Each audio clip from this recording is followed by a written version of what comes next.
શાહપુરમાં રહેતા એક વૃદ્ધની ગેસપુર ખાતે 2700 ચોરસ મીટર જમીન આવેલી છે, જેનો આરોપીઓ દ્વારા ખોટો રજિસ્ટર વેચાણ દસ્તાવેજ કરવામાં આવ્યો હતો અને જમીનનો બારોબાર કબજો મેળવવા માટે ખોટી પાવરો પેટર્નની અને સહી સિક્કા કરી નોટરાઇઝ કરવામાં આવી હતી.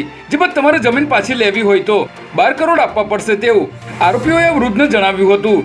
જેને પગલે તેઓએ વકીલ સહિત 3 લોકો સામે અમદાવાદ ક્રાઇમ બ્રાન્ચમાં ફરિયાદ નોંધાવી હતી.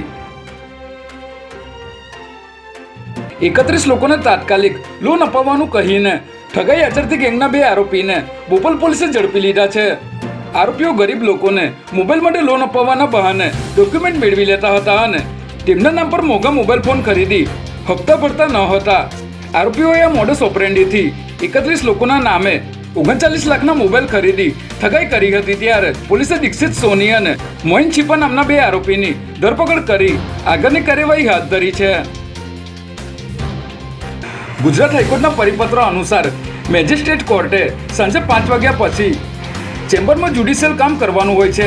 તેમ છતાં મોટાભાગની મેજિસ્ટ્રેટ કોર્ટ દ્વારા સાંજે 5 વાગ્યા પછી ઉપલી અદાલતના જામીન હુકમ અંગે જામીન સ્વીકારવાનું ના પાડવામાં આવતા વકીલોમાં રોષની લાગણી ફેલાઈ હતી. જેને ધ્યાનમાં રાખીને બાર એસોસિએશન દ્વારા ચીફ કોર્ટ સમક્ષ ઉપલી કોર્ટ દ્વારા જામીન પર મુક્ત થયેલા આરોપીઓના જામીન સાંજે 5 વાગ્યા પછી સ્વીકારવાની માંગ કરવામાં આવી છે.